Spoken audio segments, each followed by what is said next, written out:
چې قرآن هم خبرې کوي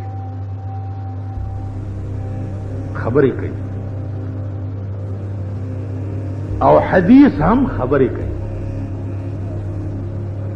او ښځه هم خبرې کوي.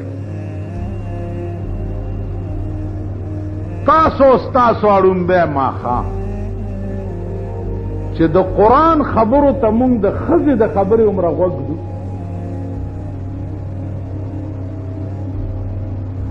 کم فرمایش چې کور ته ننوځي او ښځه درته شروع کی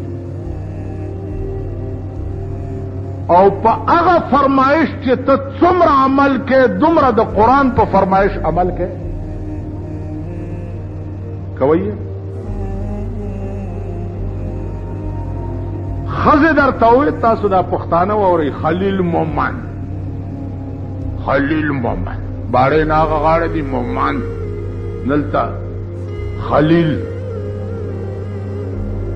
زمونږ چیف منسٹر صاحب خلیل دی نو اوس د دې طرف هر سړی چې ځان سره پلانې خلیل وای هر عیبه کې سلطان بپسندد هنر است، او که بادشاہ د خلې نه غل را بیدل شروع شي هر سړی په دې غل را وبهیي چې دا به جوړ ښه کاري. که خلیل مومن څه شی دی؟ څه د اسمان نه را پریوتی دی؟ څه شی دی خلیل مومن؟ څه څوک ځان سره لیکي اپریدي صاحب څه؟ څوک ځان سره لیکي دورانی صاحب څه؟ څوک ځان سره لیکي قریشي صاحب. په دې کابل کې د قریشو یو کلی او جولاګانو ټول پکې دلته چې راغلي دي پلانې قریشي دا د هغه جولاګانو د کلي قریشي صاحب. څوک لیکي هاشمي صاحب، څوک لیکي بدخشانی صاحب، څوک لیکي میاو صاحب. دا څه دي؟ که څه شی دی؟ ان اکرمکم عند الله اتقاکم. دا اللہ پنیس سے کارآمد بیاغا بصرف تقواوی. وَإِذَا نُفِخَ فِي الصُّورِ فَلَا أَنْسَابَ بَيْنَهُمْ وَلَا يَتَسَاءَلُونَ.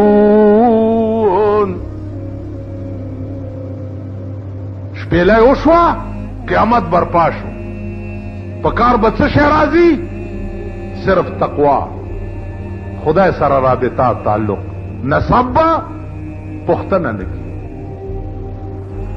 ښځې درته وایي چې د لور واده دی پالنګ دی، پیړی ده، څلوېښت جوړې دي، سنگار میز دی او منگار میز دی او صوفا سیټ دی او پلانې ښځې ناستې دي او جینکۍ او صاحبه کیسې بودي. د ښځې فرمایش که کور دی ورانیږي م راوړې به ولی لور نه و دی.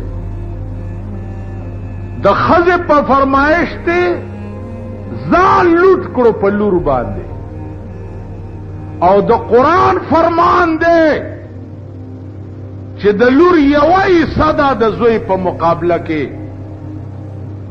وای په ایمان پښتانه لور له حصه ورکوي ماما؟ وای په باړه کې ورکوي لور له حصه؟ اپریدي ورکوي؟ خلیل مومند ورکوي؟ خلیل مومند ورشه په کچرو کې داوی وګوره، خور سره درور مقدمه ده ورکه حصه کنه. وای د دې میړه په رواج کې مړ دی، و د بدلې وزویا رواج او نه رواج پکې تیاره و، رواج کې مړ دی. دلته یو ملک دی کوي ګورئ ته به وایي چې اوس چېرته بیزی راووتو د سوړې نه، یو بیزی غوندې دی. هلکه دې خور له دې حصه ورکه که نه؟ نه منیوان یم نه منیوان یم زما غون منیوان کې مړه ده. وایي ته خدای دې کور ورکه بده لیوه. او دغه وخت کې زور پکاري چې سټي ونیسي او د چرګوټي غوندې تاو چې رواج پکې چا راوست.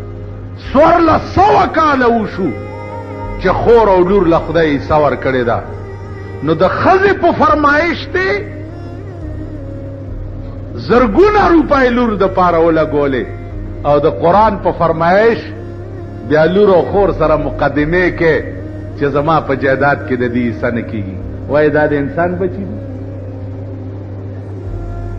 یا دا انسانان؟ نو د دې وجه نه عزیزانو مونږ انسانان په خدای باور وکړو.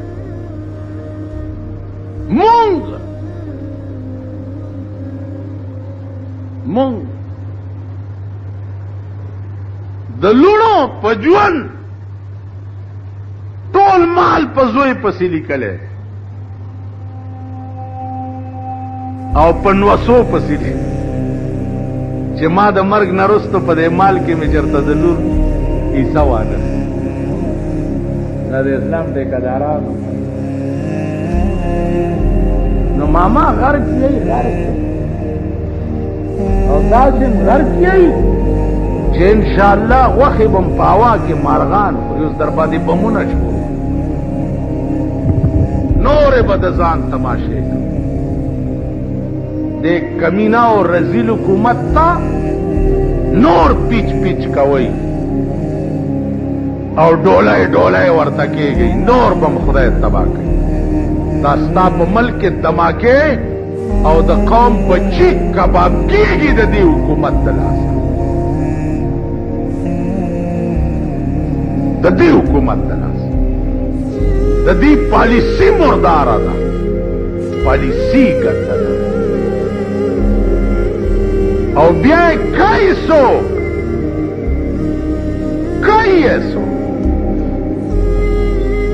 زه دې حکومت ته وایم چې تا خدای تباه او برباد کړ. ته چې وې چې ما د بم غلونی و دې څه کړو په ځان دې ومنډلو اغل دې څه کو. د کبابیانو په بم کې نن څلور نور مړه شو.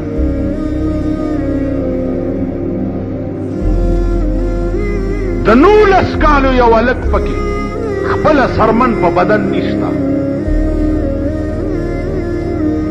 د چایو مزدوران پکې مړه دي. چانکې وړو د دفترو ته پکې تیکه شوي دي چې مور او پلار سره د کفن پیسې هم نه لري.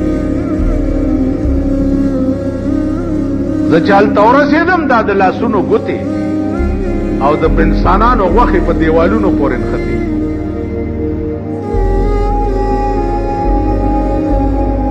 دا د دې حکومت د نااهلې پالیسي د لاسه.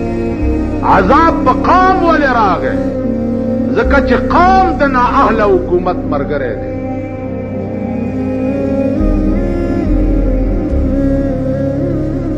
قوم د نااهله حکومت ملګری دی. اوس دا د جواریانو د جمعدارۍ د الیکشن اعلان شوی دی. د قوم ته وګورئ غولی غولی کېږي. غولی غولی څوک وایي پلانې به زه ودرم څوک وایي پلانې به درم. په دغه سترګو ړانده شئ چې دا تاسو پې ګورئ. که د جواریانو جمعدار پاس شي پې څه او که فیل شي نو پې څه. دی د عقل دشمنانو ظالمانو. دې ملک ته د جواریانو د جمعدارۍ د الیکشن ډېر ضرورت دی. که د دې ملک د بچو کباب کېدو د دې نه بچ کولو ډېر ضرورت دی. ووایئ تاسو که نه بدبخت تاسو هم خلیل مومن یې سبا به غرړی غرړی کېږئ. د چا اجره به بیټک دغه دفتر یو څوک به کینډیډیټ سره په کوڅو کې ګرځي د لا ووټ ورکوي. د ده په داسې ممبۍ کې ابي حیات دی او مړي به ژوندي کوي او دی به دا چل کوي او دی به دا چل کوي او دی به دا چل کوي. دغه به تاسو هم کوئ سبا.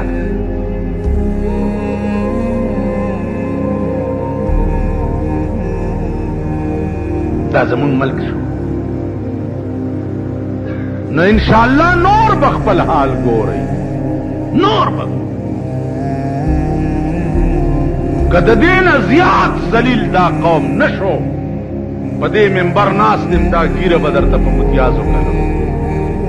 نور به ذلیلېږئ نور به خوارېږئ نور به تباه کېږئ. پرون په مردان کې چې بم خلاص شو صدر او جنیجو ورته راغله چې د مردان د خلقو زور په کبابیانو کې چې د کونډو د رنډو بچی مړه شوه د سپي عمره تپوسې چاونه تېرو ورځو کې به م لیدلي اخبار کې یو وزیر تلو یو ځای ته نو ټول ګیرو والا ورته ګنټې په لاس ولاړو وزیر چې پې ورغی نو ګنټې وراچولې دا ګیرې والا چې خاندي سنت یې چې پوره اغوستي داسې زما غوندې نو دا خوله یې ډېره ارتوي دا سنت هم چې